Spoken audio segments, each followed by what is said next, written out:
नमस्कार, मैं हूं त्रिनाथ और आप देख रहे हैं ई-रेडियो इंडिया।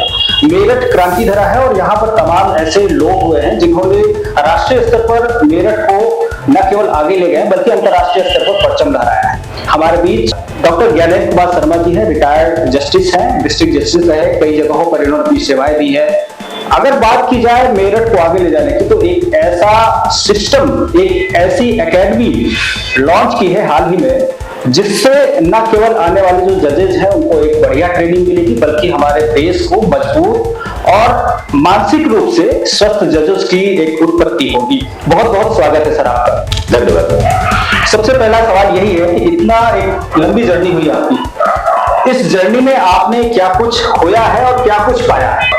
अगर सच कहूं तो खोने को लिए मेरे पास कुछ भी नहीं है। मैं जब अपना अंतरात्मा से सोचता हूं तो मानता हूं कि मैंने रिटायरमेंट के समय मेरा बेटा मुझे छोड़कर चला गया, लेकिन मैं ये नहीं कहता कि मुझे छोड़कर चला गया।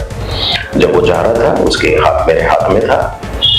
मैंने उससे यही कहा था, शरीर से चला जा, हिम्मत हो तो अपनी आत्मा को मेरी आत्मा से निकाल के देखना। तो खोया मैंने कुछ भी नहीं है। बेटा मेरा रिटायरमेंट के पास गया और उससे कुछ और अच्छे कार्य मैं उसके नाम से कर रहा हूँ, इसी उद्देश्य से कर रहा हूँ कि मैं उसके नाम को यहाँ पर जीवित रख सकूं। मैं शरीर से चला जाऊं, उसे शरीर और आत्मा दोनों से लोग याद रखें। क्या बात है सर। इस तरह से जो विचार होते हैं, दरअसल कई बार ऐसा होता है कि तमाम लोग सोचते हैं कि जो हमारे विचार होते हैं वो हमें किस तरह से प्रभावित करते हैं। तो इसी तरह के जो तीक्ष्ण विचार होते हैं वो पहले तो आपको परिवर्तित करते हैं, फिर आपका एक समाज होता है, एक छोटा सा टुकड़ा परिवर्तित होता है और धीरे धीरे देखते देखते इतना बड़ा परिवर्तन हो जाता है कि जिसकी आप उम्मीद नहीं कर सकते। जब आप पूरा एक सिस्टम चेंज हो चुका होता है तब आप जब दूसरे छोर से देखते हैं तो आपको यकीन होता है कि आपने कितना बड़ा काम किया है। Pranav Vashishth judicial academy and training centre, ये एक ऐसा नाम है जो शायद लोगों के लिए एक ऐसा गवाह बनने जा रहा है कि जिसमें अगर किसी व्यक्ति ने ट्रेनिंग ली तो वो उसका जो मानसिक लेवल है, उसका जो शारीरिक लेवल है, कार्य दक्षता है, उसके कार्य करने की क्षमता है, उसमें किस तरह के परिवर्तन होंगे और क्या पूरी उस ट्रेनिंग की रूपरेखा है, उसके बारे में थोड़ा सा बताइए। Pranav Vashishth judicial academy and training centre के 3 पार्ट है, 3 फैसेट्स हैं। पहला है एकेडमी। एकेडमी में जो अभी नए विद्वान अधिवक्ता हैं जिन्होंने LLB पास की है उनको PCSJ और जो 7 साल की प्रैक्टिस कर चुके हैं उन्हें HJS की कोचिंग दी जाएगी। कोचिंग का पैटर्न मैं अभी बाकी फैसेट्स को बताने के बाद आपको बताऊंगा, वो बिल्कुल डिफरेंट है। दूसरा फैसेट है द रिसर्च सेक्टर। मैं डायरेक्टर रहा हूं एकेडमी का और रिसर्च पे बड़ा ध्यान करता था। इसके अलावा ये सर्विस जज के रूप में मैंने LLM किया, PhD किया, पोस्ट डॉक्टरल किया, 5 किताबें लिख चुका हूं और सारी किताबें मेरी रिसर्च बेस्ड हैं। मोर देन 50 मेरे आर्टिकल्स एंड रिसर्च पेपर्स हैं जो नेशनल इंटरनेशनल मैगजीन्स और जर्नल्स में पब्लिश्ड हैं। तो उस रिसर्च का मैं लाभ देना चाहता हूं जनता को, पर्टिकुलरली मेरठ की जनता को। पहले यहाँ के जो 11 जिले हैं आसपास के, वहां पर कोई एकेडमी इस तरह की नहीं है, उनको लाभ देना चाहता हूँ कि अगर कोई भी एक्टिविटी रिसर्च बेस्ड होती है तो नेचुरली उसे साइंटिफिक एक्टिविटी कहा जाएगा। तीसरा है प्रणव वशिष्ठ लीगल क्लिनिक का लिटिगेशन सेक्टर। जी, लिटिगेशन सेक्टर भी हमने इसलिए बनाया है कि यदि कोई इस तरह का गरीब व्यक्ति है जो नहीं न्याय प्राप्त कर सकता, जी अभी मैं आपसे डिस्कशन कर रहा था, बच्चा है जेल में बंद है, उसके लिए प्रणव वशिष्ठ लीगल क्लिनिक आगे आ रही है। और मैं ये भी भूल जाता हूं कि मैं जिला जज रहा हूं तो मुझे मुंसिपल सामने नहीं जाना है। अगर किसी गरीब का काज है, I can appear in any court जी before any authority without any hesitation कि मैं इस पद पे रहा, ऐसे रहा, ये मैं कर चुका हूं ना, वो अहम अगर आ गया तो न्याय से तो बहुत वंचित रह जाएगा। तो लीगल क्लिनिक को बनाने का उद्देश्य ही ये था। गरीब व्यक्ति है, सामाजिक और आर्थिक रूप से पिछड़ापन है, उसकी वजह से न्याय नहीं प्राप्त कर सकता, उसके लिए प्रणव वशिष्ठ लीगल क्लिनिक आ गया है। अच्छा, तमाम तरह की जो एकेडमी है वो अभी फिलहाल चल रही है, उनमें जो लोग होते हैं उनमें भी वही सिस्टम किया जा रहा है, लेकिन आपने जो शुरुआत की है ये उनसे भिन्न कैसे होगा? देखिए, जो तुलना होती है, तुलना हमेशा संघर्ष का कारण बनती है। तो मैं तुलना तो नहीं करूंगा किसी एकेडमी से। I am my own academy, I will create own programme. Okay, जो विजन डॉक्यूमेंट है एकेडमी का, प्रणव वशिष्ठ जुडिशियल एकेडमी का, वो ये है यू गिव अस, मैं प्रणव नाम लेता हूं क्योंकि मेरा वो आत्मा मेरे साथ रहती है, मुझे महसूस होता है मेरे साथ है। You give us 9 months time, 1 year time with dedication, commitment और discipline and as per the plan of the academy. हमने जो अपनी प्लान बनाई है उस प्लान के अनुसार आप हमें 9 महीने का समय, एक साल का समय दीजिएगा, सक्सेस आपके कदम चूमेगी। ये हम निश्चित रूप से कहते हैं जी। ये हो सकता है कि जगह उत्तर प्रदेश की जगह बिहार में बने, बंगाल में बने, ये नहीं, लेकिन आप जज बनेंगे, सक्सेस आपके चरण चूमेगी अगर आप उस हमारे जो हमने स्कीम बनाई है उस स्कीम के अनुसार आप चलेंगे। नेचुरली आपका अगला क्वेश्चन स्कीम का ही होगा कि वो आपकी स्कीम क्या है, प्लान क्या है। वो प्लान केवल हमारी जो एकेडमी होगी यहाँ Pranav versus legal judicial academy, ये लेक्चर ओरिएंटेशन नहीं होगा जी। केवल लेक्चर ओरिएंटेशन नहीं कि हमने लेक्चर दे दिया हम अपने गलत पा गए, नो, यहाँ पहले need assessment on the individual basis. Suppose हमारे पास 50 बच्चे हैं, 50 के रिक्वायरमेंट अलग है, किसी को ट्रांसलेशन में ज्यादा वो चाहिए, किसी को लॉ टोट में ज्यादा चाहिए, किसी को कॉन्स्टिट्यूशन का ज्यादा चाहिए, हम सबको एक उस पर नहीं ले सकते जी। Need assessment and then lecture के बाद the quality of execution of lecture, that is जो उसका देखेंगे परफॉर्मेंस मैनेजमेंट कि उस पर प्रभाव क्या पड़ा है। उसके अलावा हम जानते हैं कि ब्रेन को किस तरीके से हम यूज कर सकते हैं, तो उन टूल्स एंड टेक्निक्स को भी हम एकेडमी में ला रहे हैं जी। जैसे सबसे पहले हम उनकी चेंज करेंगे फूड हैबिट्स, हम उनका चेंज करेंगे कि अपना शरीर ठीक नहीं है, मन ठीक नहीं है, तो आपको ग्रास्प कर ही नहीं सकते लेक्चर में, तो वो हम प्लान बना रहे हैं कि जब वो एकेडमी ज्वाइन कर लेंगे उस समय उनको अपना डे टू डे कार्यक्रम क्या रखना है, time management, food management, individual thinking management, social relationship management, this ये एकेडमी पर देखेगी बच्चों का। और इसलिए मैंने अभी ऑनलाइन क्लास नहीं रखा है क्योंकि this academy is not for the earning money. पैसा केवल संग्रह करना इसका उद्देश्य नहीं है, पैसा भी चाहिए क्योंकि हमारे पास किराए की बिल्डिंग है, हमारे पास कुछ लेक्चरर है, मैं नहीं लूंगा पैसा वहां से, लेकिन लेक्चरर्स को तो पैसा देना है, तो वहां से पैसा भी चाहिए, केवल वो पैसा हमें अर्न करना है, बाकी उद्देश्य पैसा अर्न करने का नहीं है। जैसा खाओ अन्न वैसा होगा मन, ये बहुत पुरानी कहावत है। और आपने ये कहा है कि जुडिशियल ट्रेनिंग के साथ साथ हम फूड हैबिट्स को भी कंट्रोल करने की कोशिश करेंगे, फूड हैबिट्स पे भी कुछ रूल रेगुलेशन रहेगा जो उनके यहाँ जो यहाँ पे स्टूडेंट्स रहेंगे। तो इसके अलावा जैसे जो स्टूडेंट इसमें एनरोल होता है, आजकल जो है समय बहुत कम है लोगों के पास, बड़ी भाग दौड़ है, लोग ये सोचते हैं कि जो घंटों का काम है वो मिनटों में हो जाए, तो कैसे आप लोगों को इस तरह से रेडी कर पाएंगे कि वो आपके जो ये विजन है, ये विजन को स्टेप बाय स्टेप फॉलो करेंगे? पहली बात तो मिश्रा जी, मैं इस बात से सहमत नहीं हूं कि लोगों के पास टाइम नहीं है। This is a self created dilemma कि बात बड़ा बिजी हूं, मेरे पास टाइम नहीं है। टाइम सबके पास होता है, समय है, हम दर्शित करते हैं कि हमारे पास टाइम नहीं है, उस समय का हम मिसयूज करते हैं, समय का सदुपयोग नहीं। सोशल में आदमी जो दिखाता है जब पन्ना तो वही चलेगा, हाँ, pretended to be there, to be there, where is not there. Yes, example देता हूं मैं जुडिशरी में 2011 में एक पुस्तक आई, फर्स्ट फॉर जस्टिस, और मैंने लिखा है जजेस कहते हैं कि 5 करोड़ केसेस हैं, 6 करोड़ केसेस है, आप जजेस की संख्या कितनी बढ़ा लिए, इतना ही रहेगा जब तक आप मनोवृत्ति परिवर्तित नहीं करेंगे। जब 11 बजे तक 12 बजे तक जज नहीं बैठ रहा, आफ्टर लंच वो जज नहीं बैठ रहा, तो केस तो बढ़ेंगे भाई। और फिर बड़ी व्यस्तता है भाई केस ज्यादा होने के कारण। मेरठ में तो मैंने रिसर्च किया है, गाजियाबाद, मुजफ्फरनगर मैंने रिसर्च किया, कोई भी टाइम पे नहीं बैठता।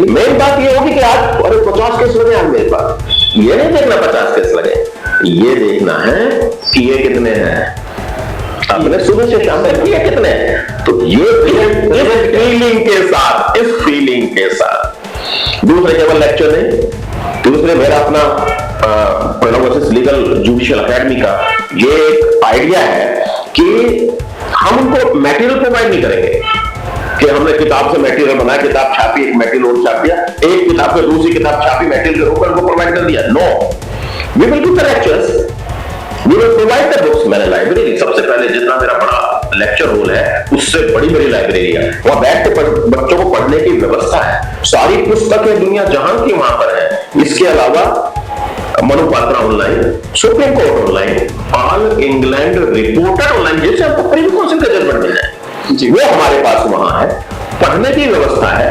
हम मटेरियल उनसे तैयार करवाएंगे, उस मटेरियल को करेक्ट करेंगे जिससे पता भी चले ना ग्राफ कर क्या रहे जी। सो इस तरह की व्यवस्था। एक और लेक्चर ओरिएंटेशन भी मैं क्लासरूम में नहीं रखूंगा। अच्छा, कुछ हमने देखा बदलाव हमेशा आदमी को उन्नति की तरफ ले जाता है। अगर मैंने कुछ बदलाव किया, सपोज मैं यहां हूं और उसमें लग रहा है कि मैं ना वहां एडजस्टेड, तो it means my brain thinking requires the change. तो मैं इस लेक्चर मोडालिटी को भी बदलूंगा। जैसे संडे का मैं उपयोग करूंगा, that will be picnic for all the students, बल्कि वुड भी जज कहूंगा मैं, वो पिकनिक होगी उनके लिए। हम चले गए गंगा किनारे, वहीं रेती में बैठा के जो मैं लेक्चर ले दूंगा 2 घंटे का, जीवन में नहीं भूलेंगे। तो इस तरह की कुछ मैकेनिज्म में डेवलप करूंगा, मतलब जिससे स्पिरिचुअल और स्पिरिचुअलिटी को रहना ही है। सुबह उठ के ध्यान भी करना है उनको, पहले ध्यान को जरूर करो, 5-10 मिनट ध्यान करोगे तो ब्रेन आपका तैयार होगा। फूड से आप शरीर को ठीक करोगे, ध्यान और इस तरह की चीजों से आप मन को ठीक करोगे, तब आपका किताब में ज्यादा मन लगेगा भाई। बात यह नहीं किताब पढ़नी है, किताब को ग्रहण करना है, खाना है उसे, रीडिंग नहीं करना है। अच्छा, अब एक सवाल ये बनता है, इतनी सारी चीजें हम लोगों ने देखी कि आप इतने बड़े स्टेप को आपने ले लिया है, अब इसको साकार रूप में जाने की बिल्कुल पूरी तैयारी लगभग जा चुके हैं। सवाल ये आता है कि आप इतनी बड़ी पोस्ट पर रहे हैं, इतना सब जो कहते हैं ना सांसारिक जो दिखावा होता है वो सब आपके साथ था, आप बहुत अच्छे तरीके से अपना जीवन यापन कर रहे थे, कैसे अचानक ये आपके मन में आ गया कि हमें ये काम करना है? अगर मैं सही कहूं, जब मैं जज था, जब डायस पे बैठता था, कभी मैंने अपने को उस तरीके से माना ही नहीं। जब डायस पे हूं परफेक्ट जज तब हूं, वहां से निकलते ही आई वाज जीके शर्मा, अपनी पत्नी का मैं पति था, बच्चों का पिता था, समाज के लिए जीके शर्मा था। मुझे क्या मतलब? और अगर समाज में किसी से बात करने से आपके निर्णय लेखन या न्याय करने की क्षमता समाप्त होती है तो आप जज बनने योग्य हो ही नहीं। किसी से वार्ता करके अगर हमारे न्याय करने की क्षमता खत्म होती है तो इसका मतलब जज बनने योग्य नहीं, जज मटेरियल नहीं हो। लेकिन टेंडेंसी तो यही बनाई हुई है ना, जैसे अभी हो गया कि नहीं भाई जजेस को वकीलों से बात नहीं करनी चाहिए। एक तरफ तो हम कहते हैं कि भाई advocates are the integral part of the judicial system, उनके बिना काम हो ही नहीं सकता, और दूसरी तरफ कहते हैं दोनों दूरी बना के रखो। कैसे संभव है न्याय होना? एक कोर्डियल, एक जो अच्छा स्वस्थ वातावरण में स्वस्थ रिलेशनशिप उनके बीच होनी चाहिए, और उसकी मैंने जिला जज शुरुआत की थी। मैं ये कहता था, और जिसको मैंने माननीय उच्च न्यायालय को सूचित भी किया था, 2 ऑनरेबल चीफ जस्टिस को मैंने व्यक्तिगत रूप से बताया था आई एम डूइंग दिस, और उसका इफेक्ट इतना अच्छा आया था कि सच में न्याय होने लगता था कि हाँ न्याय हो रहा है। मैं मंथली मीटिंग, जैसे मॉनिटर सेल की मीटिंग होती है जिसमें चेयरमैन डीजे, बाकी डीएम, एसएसपी, डीएफओ ये मेंबर होते थे, वो डिस्ट्रिक्ट की न्याय व्यवस्था को कैसे संचालित किया जाए उसमें चर्चा होती थी। फिर मंथली मीटिंग ऑफिसर्स से होती थी, सारे ऑफिसर्स को बुलाया, बताओ भाई तुम्हारी कोर्ट में क्या समस्या है, ये पुराने केस क्यों नहीं निस्तारित हो रहे, न्याय क्यों नहीं इस तरीके से आप कर पा रहे हो। वहां डिस्कशन होता था। There was no dialogue with the advocates. तो मैंने हर जिले में जब हमें जिला जज रहा, मेरी तो ट्रेनिंग में भी इसको मैंने प्रोपोगेट किया कि एक मीटिंग वकीलों के साथ 100% एडवोकेट, 100% जजेज वहीं बैठे हैं, एक दूसरे की जो दरवाजे बंद कर लिए कि भाई ये हमारा परिवार है। वहां से हम डिस्कशन करते थे कि बताइए किस तरीके से न्याय संभव हो सकता है। एंड वहां सारी समस्या निकलवाने के बाद अध्यक्ष बार एसोसिएशन, सचिव बार एसोसिएशन के मुख से हम निकलवाते थे कि भाई ये 5 साल पुराने मुकदमे जल्दी होने चाहिए, और जब बार की तरफ से आ गया अपने आप सॉल्यूशन आ गया। इसका मतलब there was a joint efforts between the bar and bench कि भाई नहीं न्याय किस तरीके से होना चाहिए। बड़ा इफेक्टिव था।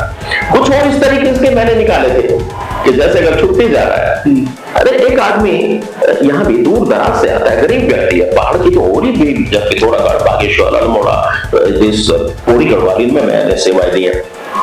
2.5-3 दिन में आदमी कोर्ट पहुंचता है। उसे कोर्ट में जाके पता चलता है कि वहां तो छुट्टी है, तो छुट्टी में है।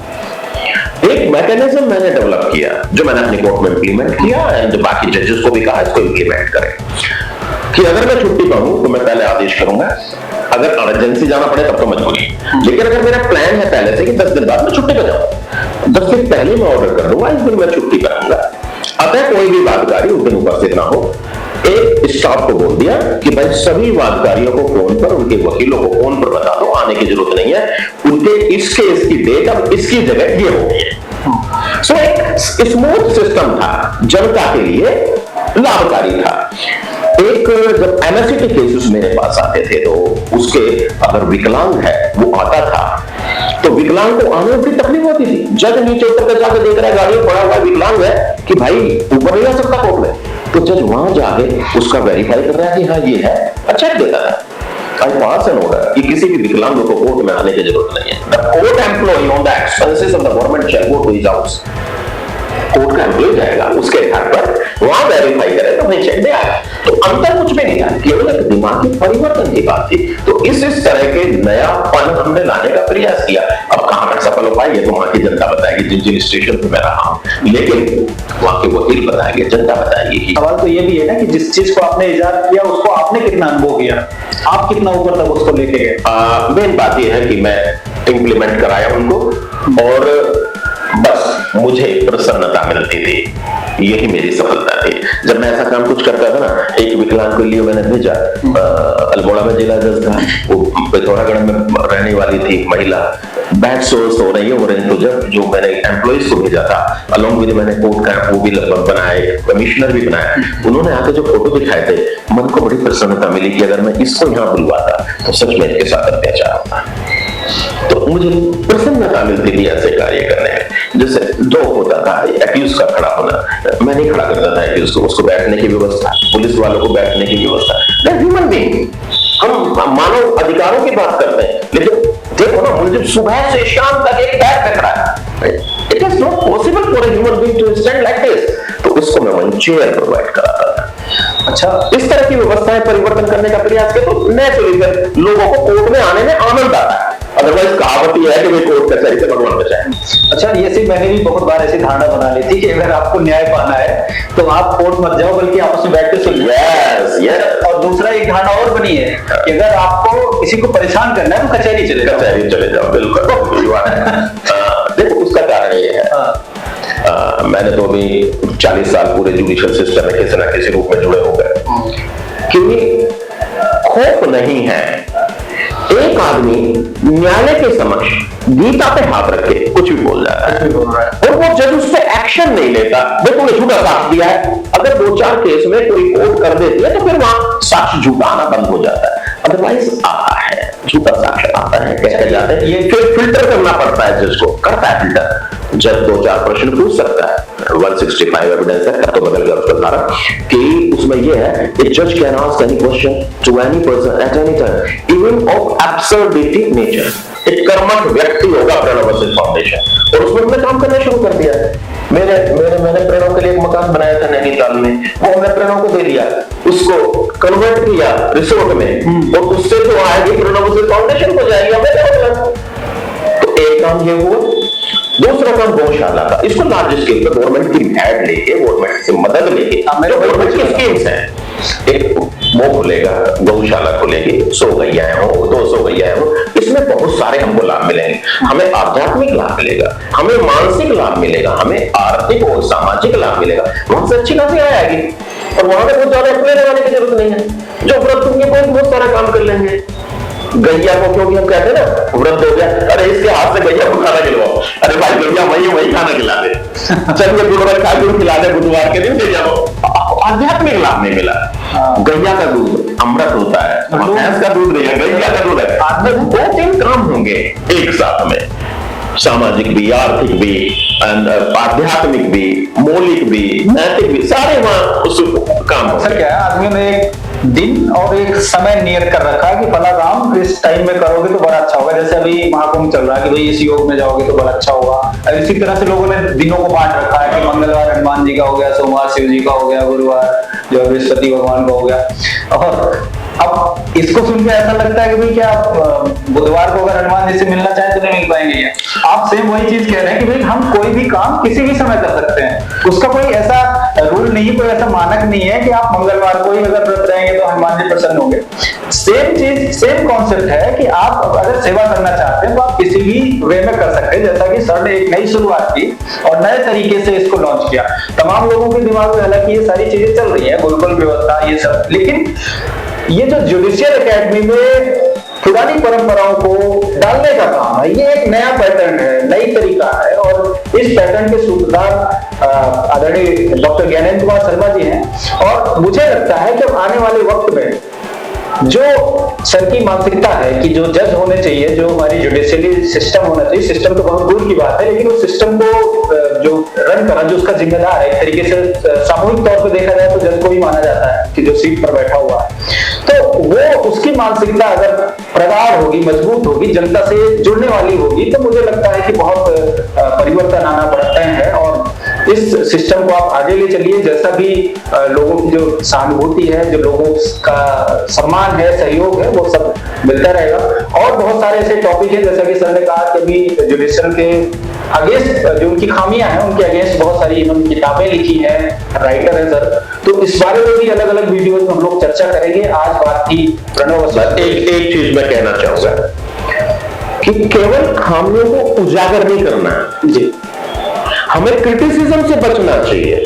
हमें जो वास्तविक समस्या है उसका हल प्रदान, उसका सामने लाओ, क्योंकि जब तक हम समस्या को नहीं मानेंगे कि ये समस्या है तो हम कोई हल नहीं ला सकते। और उसका हल लाओ, हल लिखो। केवल ये नहीं कि हल लिख दिया, उसमें हमारा उस सुधार के लिए क्या कंट्रीब्यूशन है वो जरूर करो। यानी कि अगर आप कोई समस्या बता रहे हैं कि फला समस्या है समाज में, तो उसका समाधान क्या है ये भी बताना, ये आपका कहना है। अगर अपना कंट्रीब्यूशन, हमारा कंट्रीब्यूशन के सुधार के लिए है, तो अगर हम बात करेंगे कि जुडिशरी में सुधार आना चाहिए, तो भी हमारा कंट्रीब्यूशन सुधार के लिए क्या होना चाहिए? ये केवल क्रिटिसिज्म नहीं, ये एक सेकंड स्टेप और हो गया सर का कि अभी तक तो हम लोग ये सुनते आए हैं कि अगर आप कोई समस्या बता रहे हो तो उसका समाधान बताओ, और सर ने एक स्टेप और निकाला है, उसमें हमारा कंट्रीब्यूशन क्या है। तो ये एक और चीज निकल कर सामने आई है। तो मुझे लगता है कि ये जो आपके विचार है आगे आने वाले समय में एक मजबूत समाज का निर्माण करेंगे, और हमारे देश को अच्छे जजेस मिलेंगे और आम जनता की भावनाओं को समझने वाले जज मिलेंगे, जिससे कि जो हमारा सिस्टम है वो मजबूत होगा, अच्छा होगा और कम समय में न्याय मिलेगा, ऐसी उम्मीद है। बहुत बहुत शुक्रिया आपसे जुड़ने के लिए। फिर मिलेंगे किसी नए विषय के साथ।